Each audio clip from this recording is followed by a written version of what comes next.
No, I do. Just come back to bed, please.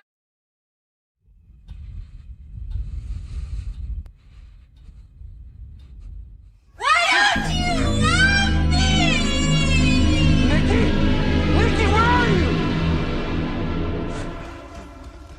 Hey, buddy, welcome back to another exciting episode of Sinister Frame. Kieran here, your host.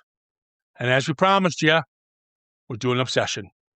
This little bad boy, the little engine that could, has taken Hollywood by storm. $750,000 budget. It has made $400 million globally.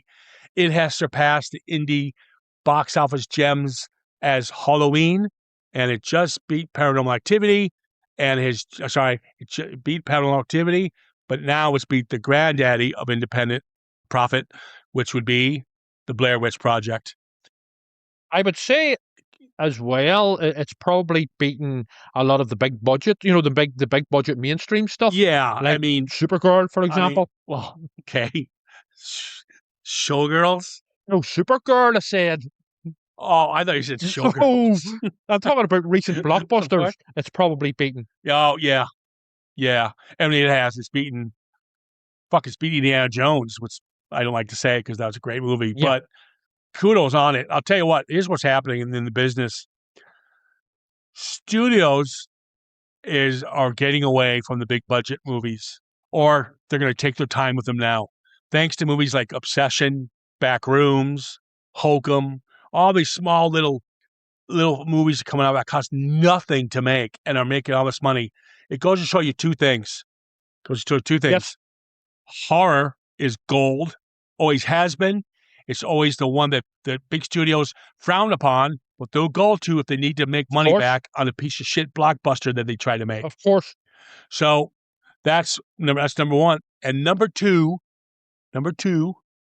is the audience is sick and tired of Marvel and Star Wars and all these other ones. And now that's not to take away from them. They're very talented people behind those.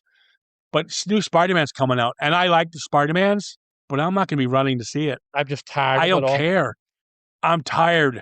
And when you go see a movie like Obsession, a simple story based on old school monkey's paw story, and yet, boom. Yeah. You got Longlegs that came out a couple of years ago by Oz Perkins. You got Together that came out late last year, which was quite good. Godzilla -1, which was, although it was sort of released as a sort of blockbuster, it was actually, in comparison to Hollywood blockbusters, rather cheaply made, and it was an absolute success at the box office. The thing is, audiences in general are absolutely sick of the Hollywood mainstream and all this pumping out conveyor belt films and all this superhero Star Wars crap. It's just exhausting, and all of the lecturing the audience and attacking the audience and stuff, and people have just had enough, and they just want good storytelling. And although this is an old story updated for the 21st century, it's all in the delivery of it, and it's and fair play to them. I'm talking about these independent horror films and their makers. All these horror films are going to be starting getting produced now. Studios aren't stupid. They need to go back the way they used to do it. And that's the way they always do it. And horror is finally getting the recognition it deserves, especially thanks to last year's big Oscar winner, Sinners. Yes. That got all the awards. And then you got Weapons. And then you got the new Resident Evil coming out by the director of Weapons. You've got all these great films coming out based on horror. So it's nice to see this. And now studios are going back the way it should work. You do a handful of good independent films. It doesn't necessarily be horror. Just a couple 8 million or so budget, whatever it is, whatever you want to pay. And then you're easily going to make 40 million on it. Boom, there's a profit. You take some of that profit, you put it toward your next big blockbuster. And take your time with the next big blockbuster. Wait for the summer release. Nobody wants a big blockbuster in Christmas anymore. They want to wait for the summertime. Just do that. Just pepper in independent cinema, and you'll get the rewards back with your big blockbuster if you take your time. People want it's so authentic visions and actual authentic writers and directors and all of that. They are exhausted with the whole studio, the big budget system. But ironically, there is, of course, a place for the blockbuster because it's very good for cinema, actually. I know. I'm not here disrespecting the blockbuster. I love the blockbuster. I'll give you an example. I love when when independent filmmakers go blockbuster but they go back to their roots. Two stories would be perfect. Would be Ben Wheatley. Ben Wheatley's always known as independent horror, goth, folk, you name it. He's done it all. Very violent stuff. Then he went to do the Meg 2. Very comic book, batshit crazy fun. Fucking loved it. He did a wonderful job. Then he went back and just did a film called Normal, kind of like a Fargo kind of bank heist film. Very fun, very violent, but it's very fun. Went back to what worked for him after doing the Meg 2. You got this Adam Wingard, kind of fell from grace for a little bit. He did You're Next, and he did The Guest, 2 wonderful films. He now did a couple of Godzillas, and now he's kind of got lost in that for a little bit. Did I think a couple of them, but now he's pulled back. And the rumor is this new one that he's coming out about this elite soldiers is actually going to be a sequel to The Guest, but they're not telling you. So Adam Wingard went back to his roots. The reason I bring this up is the director of this one, Curry Barker, very talented kid, 26 years old. He did a film for $800. It's a lost footage film. It's free, guys. You can get it on YouTube. I watched it just the other day. It's called Milk and Cereal. Very fun. Check it out. It's free. Probably won't be lately because of his success. But it's the movie. It's the reason why you got the budget for this little film. And you saw, quite frankly, saw a Simpsons episode, The Treehouse of Horror, the one where Homer makes a wish on a cursed monkey's paw, and everything goes wrong. And that's where you got the idea for Obsession. Yeah. I mean, $750,000 to make this film, $15 million he got for the bidding war. Yes. And Blumhouse got it for $15 million. And yeah, I mean, this is just, we saw this in the cinema quite a few months back, and we saw it. And I said the same thing with Longlegs. We saw it in the cinema, and we came out of going, okay, but where's the hype here? It was good, but what are we seeing here what are we not seeing? And then a couple months later, $400 million, we had to reinvest in this. We had to see it again and see what we're missing. And I always talk about replay value. That makes a film, whether you like it or not, replay value. And the second time around this, you catch a lot more. And this movie is a lot smarter and so well shot. And the acting, praise to, I think it's Indy Navarrete, plays Nikki, who's getting all the press. I'll tell you one thing. Michael Johnson, who plays Bear, Cooper Tomlinson, he's a little scene stealer, plays Ian, and Megan Lawless, who plays Sarah. Whenever they're in the scene with India Navarrete, they're the scene stealers. Everyone does a very solid job here, right across the board. Yeah. And I would say the first time I watched it, I was impressed, but I thought, yeah, it's an old story, sort of done well. You know, it's basically Twilight Zone, Tales from the Crypt, like you said, Monkey's Paw, but for the 21st century. I was impressed, but watching it the second time, there was so much more I noticed, the nuances, and I was really impressed, especially even more so on the second viewing. Yeah, the second viewing, you catch a lot more. We'll jump into it here. As I mentioned, I just mentioned the cast there. We got Bear, Nikki, Ian, and Sarah. That's all you need. Yes. And Ian, played by Cooper Tomlinson, he's one of the leads in Milk and Cereal. Yes, I knew he'd appeared in his previous work, the director's previous work. And he's kind of, and even in that film, he's the comedic timing. So this guy, he's more the sidekick. Yes. But he's very good at it. You know, as we'll talk about his performance in this one. So the film opens up in a diner sequence where he's kind of practicing on a waitress on how he's going to approach Nikki, that he loves her and wants to bear, pardon the pun, bare his soul to Nikki. And it's kind of funny because you think of it, he's actually talking to her, his love interest, but it's not, ends up being the waitress. Ian jumps in, who's listening to it. Yeah, Ian jumps in and goes, this shappy shit's not going to work. But Ian also has his ulterior motives as well. He's not completely squeaky clean, you know? He does. Yeah, and we'll jump into it as we dig a little further.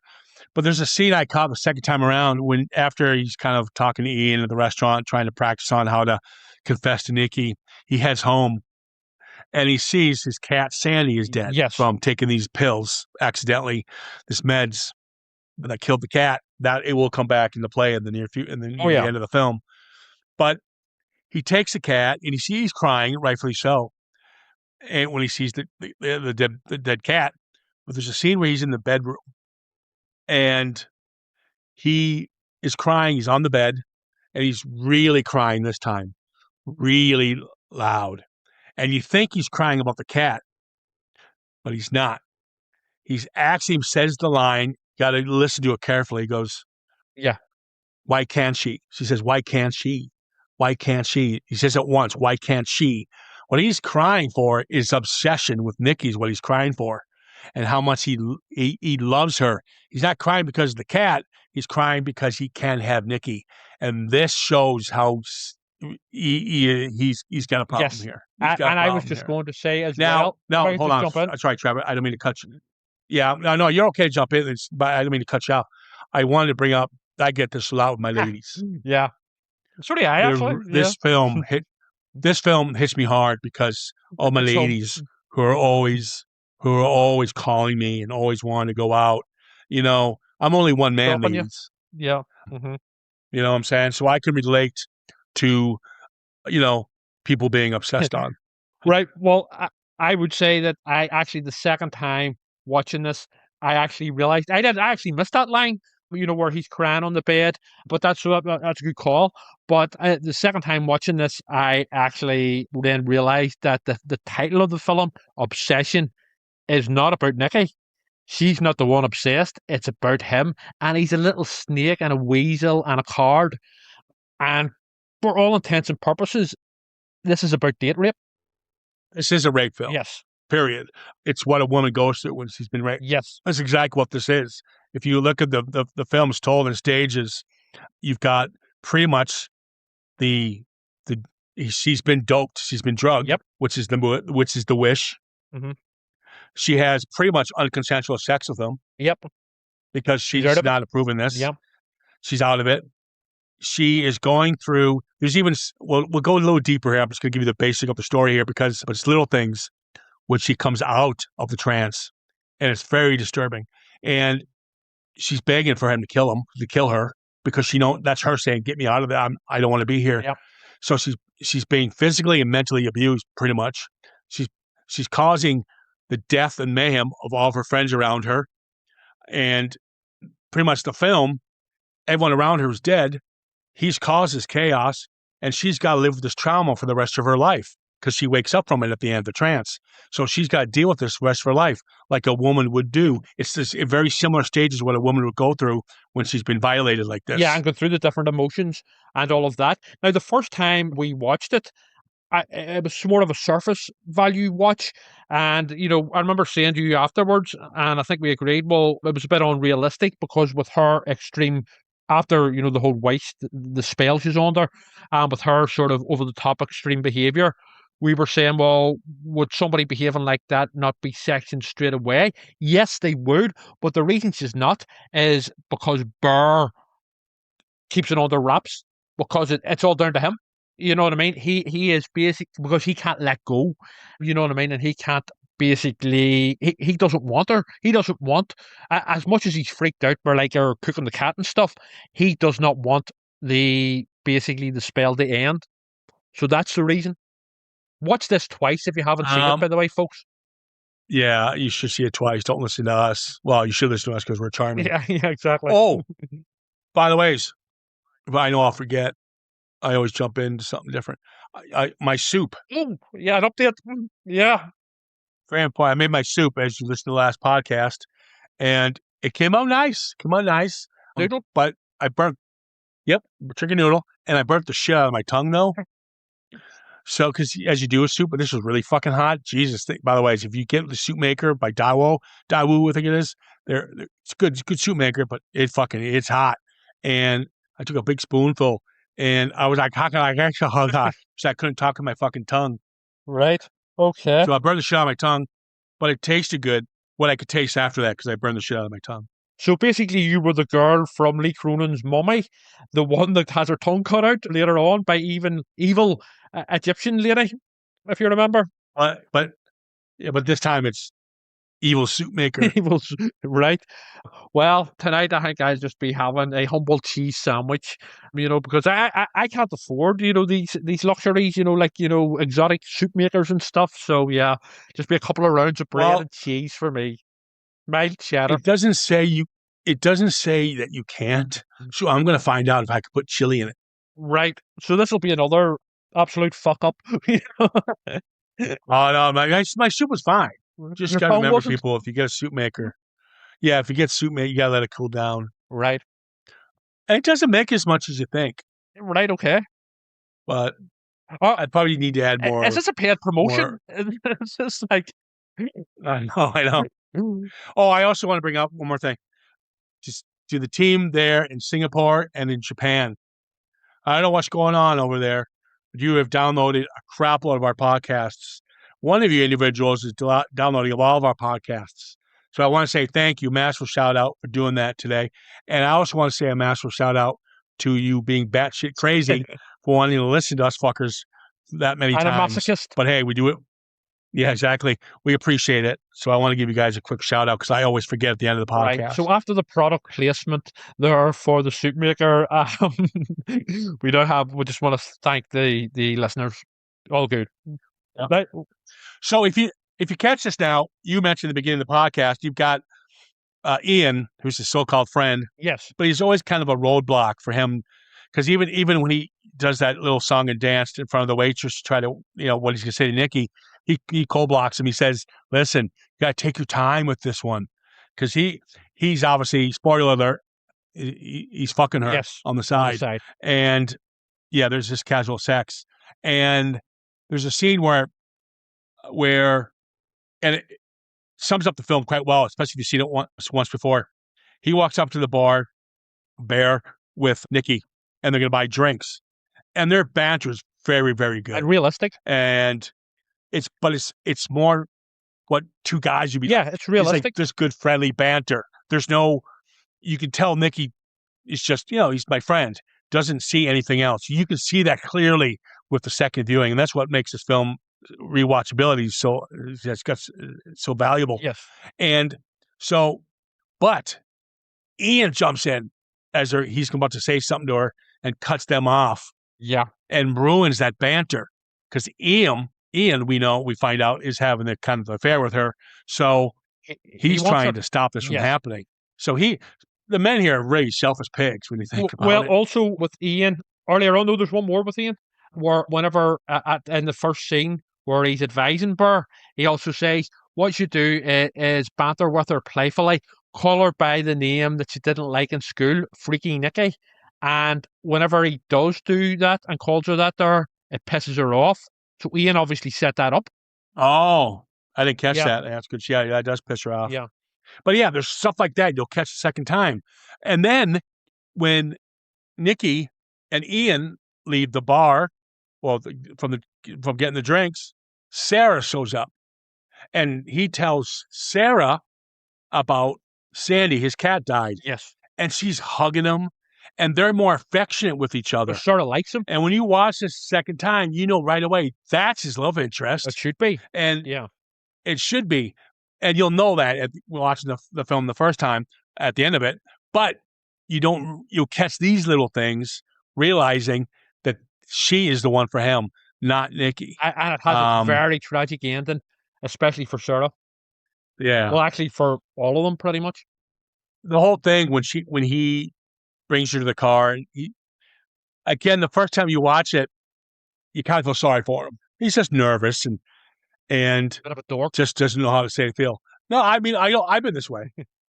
I will admit that when I was younger, absolutely, someone I really like, I'm laughing. And they're just a friend. Yep. But you don't want to ruin that friendship. At the same time, you want to pursue something. But if it doesn't work out, you might lose that friendship. So I get this guy's quandary. Yep, absolutely. I get it. I get it 100%. Yep. But when and it's good banter between them, like you said, she gets mad when he calls her Freaky Nikki, and she actually makes a line to him, "Do you like me?" And she says, "Well, you're my friend." Okay, because you need to tell me. No, I'm okay. Okay, good. Meaning right there, she's not interested in anything else. According to the She- actress, She right there makes it clear. Hear me out. That is her way of saying no. yeah, And the minute after she says that, he breaks the little make-a-wish and says, I wish Nikki loved me. more than anything in the world. Yeah. More than anything in the world. And right there, she said no to him, and he breaks the deal, breaks the seal by not Do the wife thing. And right there is where technically mental and physical rape kick in. Yeah. But I'll tell you what, once that happens, and this is why Curry Barker signed on to do a Texas Chainsaw independent version, reboot, remake, whatever it's going to be. And this guy's knows where to place the camera. And the great thing about Nikki, and when he does a lot with Nikki, he uses shadows with her. Yeah. Like you can barely see her face. And the minute he cracks that, he turns out to look at Nikki's patio, and there she is standing in the patio. Yeah. And she already went in the house, but once he broke the Make-A-Wish crap, with the Willow, whatever it's called, she's there all of a sudden, standing there in the darkness, and then she's walking toward the car. It's so creepy.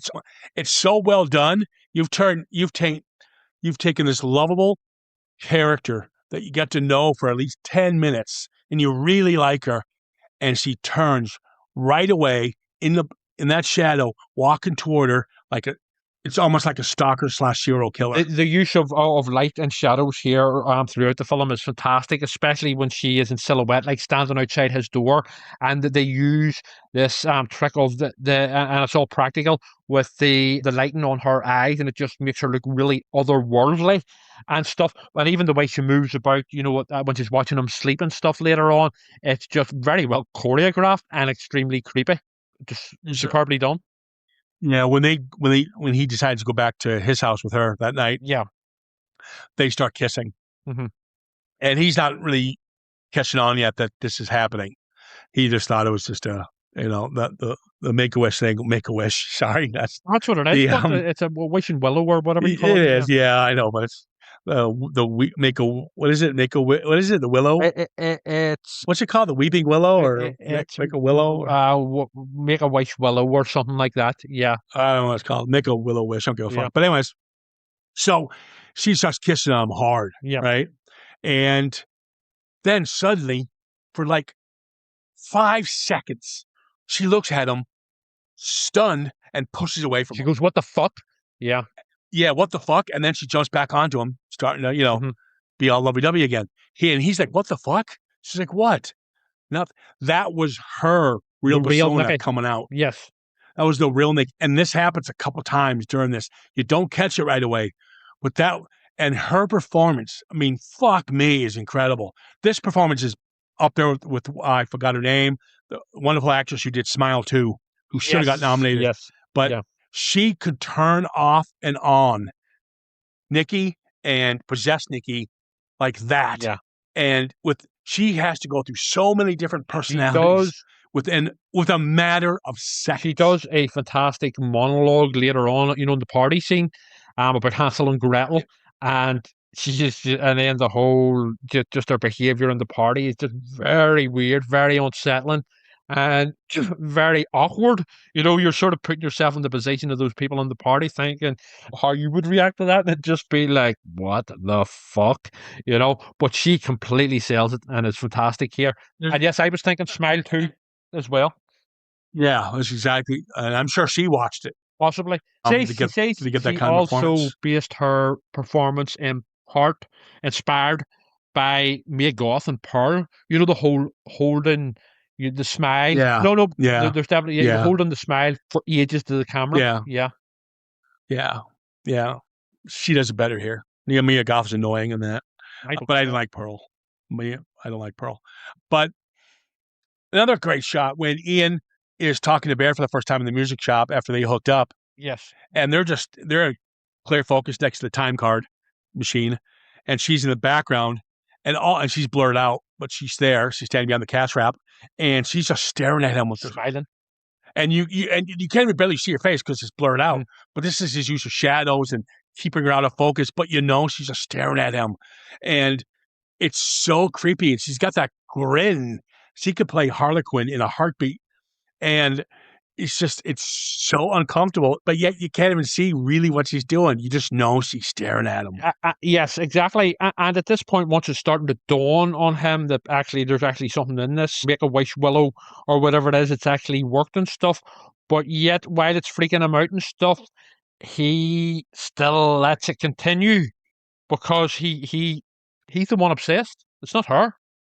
Well, she's drugged the up, red flag, basically.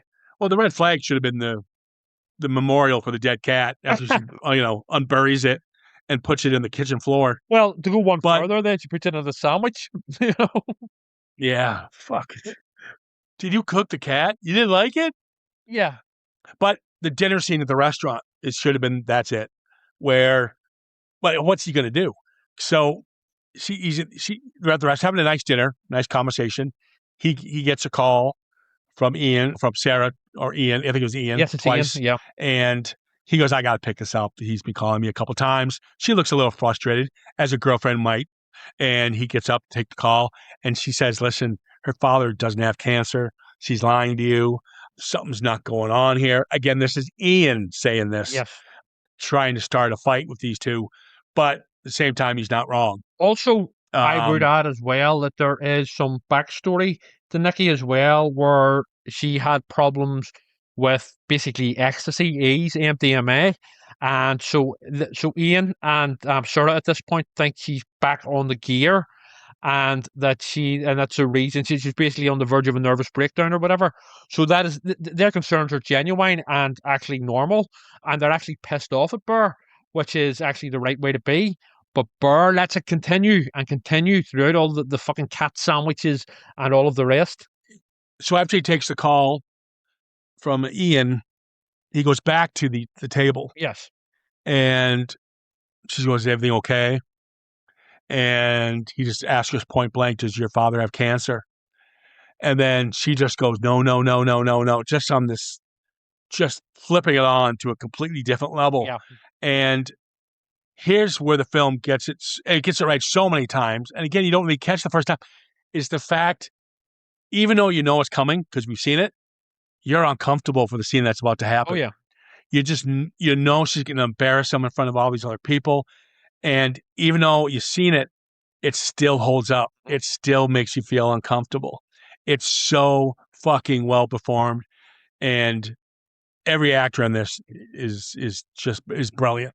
And I've never felt so sorry for a character. At this point, I still feel sorry for him because we don't really know what is going on here at this point. We think he's just a bit of a sort of a weak person, but as it progresses, you realize that it's actually he's a bit more coward. Yes. But at this point, you're sort of giving him the benefit of the doubt as an audience member.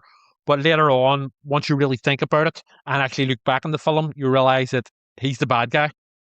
Oh, the next morning, he's like, okay, I'm going to go to work. She was okay. And then she just looks at him with that smile as you talk about the Mia Goth look in Pearl. Yes.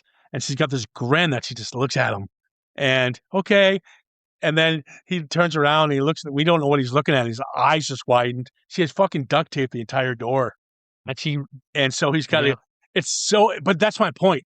My point is that the scene, what's she looking at? And you see him open this door, it's full of duct tape. And he's trying to open it up. And then you're laughing at this scene because it's quite funny. He gets the door open. He leaves. Okay, I love you. Yeah, see ya. And then it cuts to something very just disturbing. She's sitting there peeing herself. And even worse than that, by the time he gets home from work, she hasn't moved position at all. And she's soiled herself, soiled the carpet, and all sorts. She looks... Oh, she didn't soil. No, there is. She threw up. Well, I think there's all sorts there. And that's when she starts going, oh, I'll shower. I'm really sorry about this. I'm really sorry. But yeah, it's quite disturbing, actually. You know what's really freaky? Whenever she moves about with the at night, whenever they're in bed and he wakes up and she's moving about the room with this plant pot in front of her face. It's freaky. Yeah, but you know what? There's a couple of things that they don't mention, and I thought they could have played on it a bit. There's a lot of things she's doing at night when they're sleeping, and she's doing something. You could say she's a sleepwalker. You could kind of play on that a bit. Don't get me wrong. By the time you duct tape, the door and feed them cat and puking on yourself, that might be some red flags there. One or two. But yeah, It's a little bit, none of my ladies have done that yet. Yet. Yeah, no kidding. Ian has a really good line. It actually sums up what you just said. Now, Ian at first had his own intent, is his own agenda. He doesn't want this to happen, but finally he has enough, and he looks at, and he says, "You know what? Nikki right now is going through something. She's going through something really bad, and you're taking advantage of it." Yeah. And that sums up exactly what he's doing. Oh, yeah. But little do they know how obviously serious it is, obviously from a supernatural point of view in this film, but obviously there are big metaphors there for the real world. One Wish Willow. That's what it's One called. Wish Willow, yes. You scared me there. Make a Wish Willow. I felt terrible. What was that? Oh, Hold on a minute. What was that all about? You just said it. That was me. Ha! No. Ha! I know because it's in my notes. So I'm like, ha! I found it. That's what camp. I meant. So I thought it was like, I don't know, Graham Norton or something. What do you mean camp? The way you went, I got it. Listen back to it. I did not. Did. That sound cool. I did not. I thought it was John Waters or something. You didn't do it cool. Oh, okay. No, it was just me being, yeah. Didn't come out like that. Well, someone has to, pay me a little respect. Wow. And, little, hey, that good for you, Kieran. Way to go. I'm not going to get it from you. You disrespect me all the time. Boo-hoo. I'm very classy. You deserve it. Very classy. After all the shit you give me. Boo-hoo. But anyway. So, the party scene, as you mentioned earlier, prematurely, but you mentioned it. We might as well bring it up now because we don't go in order during this podcast at all, but we'll just go linear. We're out of sync. Yeah, you're out of sync. Fucking twat. What's a twat? Sounds like a twat. Don't say it. Don't say naughty parts. Right, just move on. We're talking about the party. We're talking about the party. Move on. Go ahead. I love the party scene. Little things like when she's laughing really hard over nothing. So awkward. And then again, Ian steals this scene. Yes, she's very good in it, but it's Ian and even Sarah. The funniest two in this room are these two. And they're the scene stealers to me, and they don't say anything. Ian, as she's going batshit crazy, you can just see Ian looking right at Bear. Bear's looking on the ground because he's embarrassed, and Ian's just looking at him like, you dumb fuck. Yeah. And the shot where they're playing, you got to kiss the girl to the left of you, and Sarah was to the left of Bear.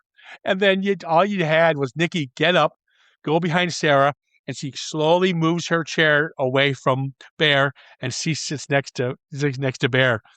And Sarah expression sells it. It's so funny during a time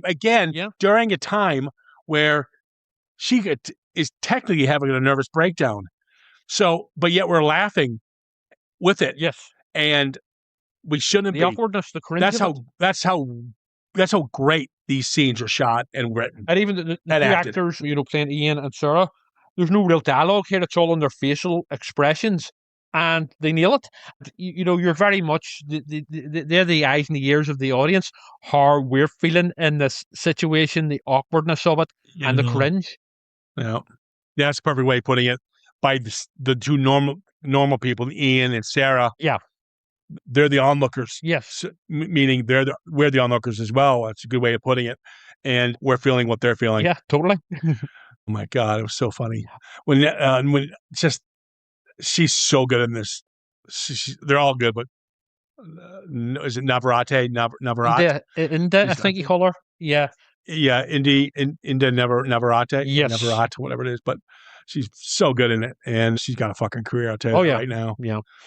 Actually, they're all very good, as we said earlier. When she goes in to kiss him. Yes. She goes, no one on earth will ever be able to comprehend what it's like to love someone like so much like I do you. Yeah. And it's just like in front of everybody. If anyone was to say that in a party, you would burst out laughing or just die of cringe, you know? And Ian goes, there's a pause. And Ian goes, anybody want to do Jello shots? Yeah. Yeah. And And then she gets up and bangs your fucking head. yeah, it's brutal.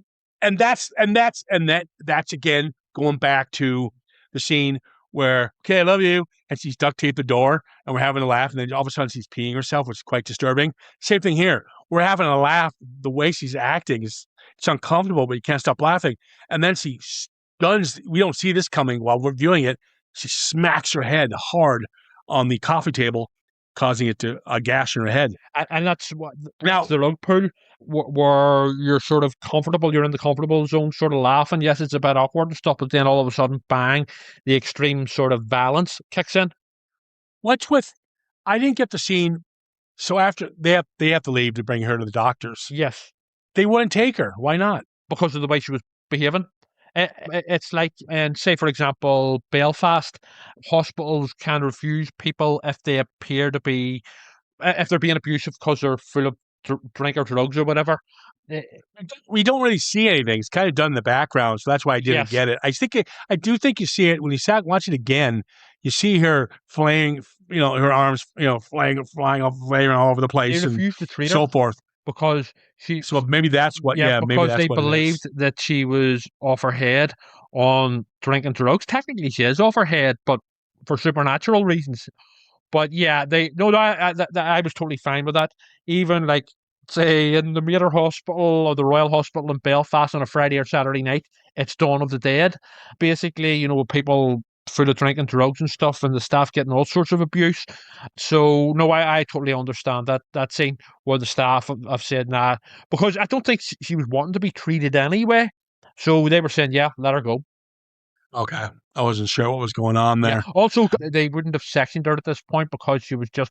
They would have assumed that she was just drunk and off her head. Although she had bad injuries, so technically they should have at least tended to her injuries. You know what? That's what I'm saying. You can't refuse a patient. Maybe it was Burr. No, Bear was there asking her to take her. Yeah. Mm. You can see his hands. You can see it by gestures, which is clever. And she was flaying her arms everywhere. So I think she was like, "We can't." She was refusing to be I treated just, as well. I just don't think you. I just don't think he can refuse. I don't know. What big deal? The tragic death here. It's so tragic. Yes. Again, but played so fun. And I hate saying that, but Sarah's the sweetest person in the world. And it's set up And earlier on where she's waiting on the university acceptance letters. art school. Yeah. Art school. Yeah, and she keeps getting rejections. And the one that she gets accepted, well, it's brutal. What happens to her? Yeah. So She doesn't even get to read the letter. and she's in the car with him, and this is like early in the morning, and he snuck away from Nikki to talk to Sarah, and they're talking, and again, great moment. They're talking, and right there, you're like, oh, come on, okay, you're kind of feeling for Bear, you shouldn't, but you kind of feel, these two should be together, Yes. and they even start talking about should it be us, and then she has this acceptance letter. She's finally getting to art school. And out of nowhere, literally, it's one shot. It's just the camera on Bear's side, the passenger side, and all of a sudden, within a second, we see Nikki smash that window, put a brick on the steering wheel, and smash poor Sarah's head and tell her eyes are just there. To a complete pulp. Yeah. It's brutal. But by the time you realize what's happened for Sarah, you're laughing with it because you're so Shocked. fucking thrown off. But we talk about jump scares they need to be warranted. They need not like a cat jumping through the window. It needs to That's forward so the plot. cliche. It has to forward the plot. And James Wan's good at doing it, and this guy does it so many times in this film. It's relevant to the scene, and it works so good. I'm going to have to say though, and I'm going to sound like a smart arse know-it-all. I did see it coming. I mean, obviously, when they went out and met, it was obvious Nikki was going to appear, but it is still very well executed. Yeah, but you didn't see that coming. No, You can see her showing up. Yes. Yeah, but I knew she was going to show up at some point. Yeah, I'd be crazy. that was going to happen. But what happened, no one. No, it's very well you executed. saw that Yeah, coming. I mean, pun Yeah. intended. Certainly executed for Sarah. And it is brutal. Yeah. Fuck, it's crazy. Yeah. And then after she just bashes him, he's like crying or stunned. She goes, "Oh, it's okay, baby. I'm sorry. It's but you know what? I love you so much. You're okay. But you know what? It is kind of your fault. And so you're gonna need to help me. You're gonna need to help me bury the body." Yeah. And it's just like, and he does it. She's again, like 4 different emotions within one sentence. Yeah. And he does it because he's such a weak and pretty awful person. I don't like the scene where he goes back to the wish shop and he goes, "Do these things fucking work? Are you kidding me?" It was it's just like, first of all, you walk into a store and if you're covered in blood, yeah, you wouldn't be, I'd be calling the police. I think that should have been earlier on in the film, whenever he was starting to get suspicions. I think it slowed things down a bit at this point, where we're sort of at the climax, or we're heading towards the climax. We're just seeing the brutal murder of Sarah. So I think that scene would have worked better maybe earlier on in the film. Exactly, I think so. Or even when he made the phone call. Yes, he could have, because what this whole store scene is, it's a data dump to what he should do next. Yeah, he has to kill himself basically. And well, he said, well, no, the guy on the phone says that, but this guy says, have somebody else make a wish. To reverse it, and that wish will undo. Yeah, will undo yours. It goes back to the whole anything like the whole sort of Twilight Zone. X-Files have done it. Any sort of genie story, it's about reversing the wishes. Tales of the Crypt, you name it. It's about reversing the wish. I love. He goes to Ian's again. The comic part's very funny. Ian, you got to make a wish, okay? I know you're not believing anything. He pretty much data dumps everything what's happened so far. And Ian goes, "What? You make a wish, unwishing my wish. Yes. So this can be all over." He goes like, "You're a fucking nut job." He cracks it. "I wish I was a billionaire." And then this whole house starts pouring with money. Yeah. And it's a shot. It goes for like 30 seconds. And he's stunned. He's stunned he didn't make the right wish. And they're just looking at each other. Fucking hilarious. Yep. Uh-huh. And then you cut to, again, going from hilarious, you cut to Sarah's naked dead body. Yeah. In the kitchen, not in the kitchen, in the dining room. Yep. As some kind of display unit. Yep. Yep. Oh no, it's morbid as hell. But again, it greatly this is the thing with horror and comedy in general. There is a fine line, and it's actually hard to pull off. Very hard to pull off. Well. But it's but here, both the elements work, and they're juxtaposed so well together, and they work almost on every time here, I would say. Yeah, he knows what he's doing. And then he just, at this point, he decides to kill himself. It's sad. He's going to shoot himself, but he decides he can't do it that way. Yeah. No, it's not that he's a coward. He keeps touching his head with a gun. It's not sometimes you try to blow your head off, it doesn't work. He doesn't know if that's a sure thing. So he goes back to the drugs that were left from an old tenant that killed Sandy, his cat. Oh, it was his grandma. Okay. Yeah. And to take those pills, and he swallows a bunch of them. And that's what kills him. Just like the cat at the start. Exactly. Full circle. And the minute he dies, she wakes up. She's herself again, but she's bloodied, beaten up, and she's surrounded by dead bodies of all of her friends. Yeah. And this is what I was talking about, where even though the person who violated you is in prison or is dead, whatever reason, this poor woman now still has to deal with the PTSD of the trauma she doesn't even realize she's done. Yes. And that's what I was kind of talking about. The trauma she went through, of what she went through, in similarity to what a poor woman who's been violated and raped would have gone through. Yeah. And this is kind of what this film does, and it does it so well.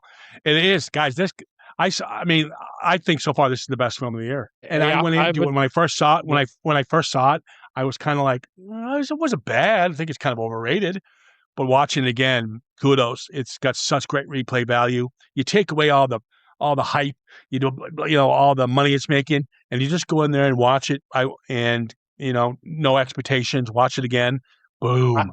And I can see why it's making the money, because a lot of people are going back to see it in the theater because to catch what we missed the first time. And that's why it's making all the money.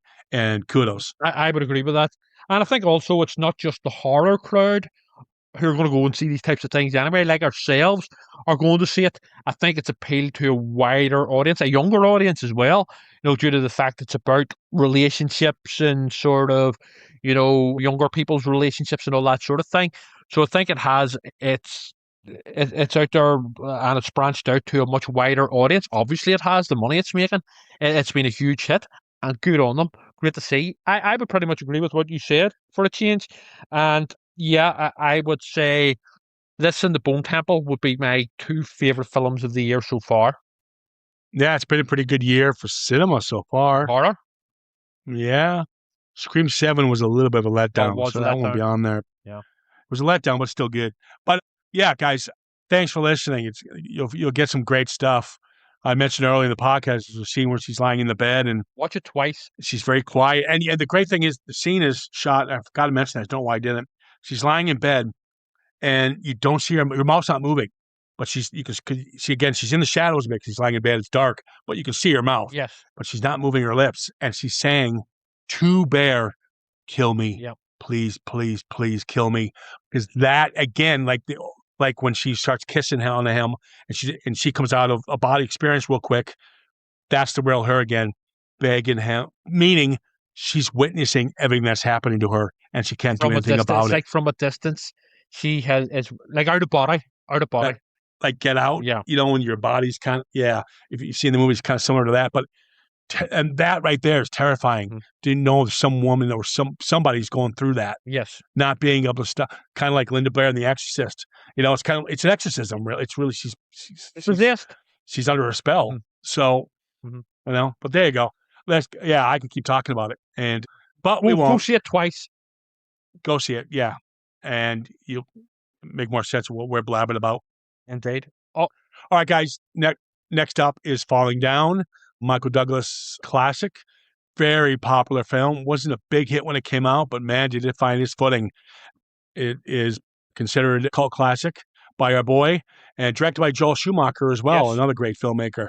So we'll dive into that next. Now, here's the situation we're in. We are doing this. I promise you, we are doing the Silence of the Lambs. That is coming. But Evil Dead Burn is out this weekend. So we're going to go see it. And if I feel comfortable doing it, because I like to see a movie a couple times, might see it twice. We'll see how it goes. We're going to do Evil Dead Burn. Otherwise, Falling Down is next. But we'll keep you in the loop. Again, welcome Japan and Singapore. We appreciate the downloads. Thanks, guys. And keep following us at @CitizenFrame_podcast on Instagram. And, of course, Facebook. We're going to let this one go. I'm going to get some dinner. Same here. What's on the menu? Is it some more soup? Your curry soup or whatever? Curry bacon soup? I am going to have a Goodfellas pizza. A Goodfellas pizza? Right. Okay. Yeah. Joe Pesci style, Yeah, dumb. Fuck. No, you know the pizza brand over here. I know, Goodfellas, I'm joking. The frozen pizza. I'm joking. Oh. Fuck me. Yeah, when you open up the pizza, it swears at you. Yeah. It swears at you. Yeah. Yeah, we have to explain it with Joe because your jokes suck. My jokes are great. But anyway, I'm going to have a humble cheese sandwich, as I said earlier, because I like to have one proper cooked meal a day. Well, I had that earlier on in work where I had a cheeseburger and chips. So just going for the a cheese sandwich and a packet of crisps and a bar of chocolate and a banana. No fancy soup here. What a dork. All right, guys. Thanks for listening to us and take care of yourselves. All the best.